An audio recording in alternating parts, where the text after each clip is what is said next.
মেয়েদের চোখ কথা বলে জানো তো। আর সেই চোখকে যদি সুন্দর করে সাজাতে হয় তবে কি কি জিনিস লাগতে পারে চলো আজকে তোমাদের সাথে সেটা শেয়ার করে দিই। সাদা শাড়ি পরে সাজগোজ করার ভিডিওটায় তোমরা অনেক ভালোবাসা দিয়েছো, লাইক করেছো, কমেন্ট করেছো, অনেক শেয়ার করেছো। তবে কমেন্টে অনেকেই জিজ্ঞাসা করেছো দিদি তুমি যে সুন্দর করে কাজল পরলে, কিভাবে কাজলটা পরলে আর তোমার কাজলটা এত লং লাস্টিং থাকে কি করে।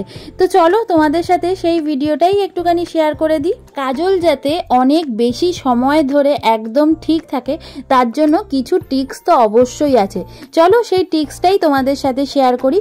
প্রথমে দেখো আমি একটা ব্লু হেভেনের 20 টাকা দামের কাজল কিন্তু আমার চোখের লাইনগুলোতে ড্র করে নিলাম। তারপরে নিয়ে নিচ্ছি এরকম একটা আইশ্যাডো প্যালেট। তোমাদের অনেকের কাছেই তো আইশ্যাডো প্যালেট আছে, আর তার মধ্যে থেকে যেই ব্ল্যাক কালারটা থাকবে না, সেই ব্ল্যাক কালারটা তুলি দিয়ে এইভাবে নিয়ে একটুখানি যেই লাইনগুলোতে কাজলটা ঘষেছিলে সেই কাজলটাকেই ওই তুলির আর ওই আইশ্যাডো প্যালেটের কালিটা নিয়ে একটুখানি ঘষে দেবে।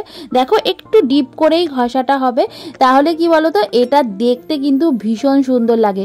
তারপরে আর কি, তারপরে একটুখানি ওপরের দিকটায় কাজল লাগিয়ে নেবে, মানে ওপরের যে পাতাটা থাকে না ওইখানে একটু কাজলটা ড্র করে নেবে, আর সাথে মাস্কারাটা দুটো চোখেই সুন্দর করে ওপরের পাতায় আর নিচের পাতায় লাগিয়ে নেবে।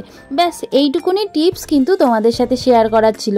একদম দেখো একটা 20 টাকার কাজল, একটা মাস্কারা আর একটা তুলি, সাথে একটা আইশ্যাডো প্যালেট, সুন্দর করে তুমি কিন্তু এটা দিয়ে চোখটাকে সাজিয়ে নিতে পারো। কেমন লাগলো ভিডিও অবশ্যই জানিও, উপকারে আসলে সবার জন্য একটুখানি শেয়ার করে দিও।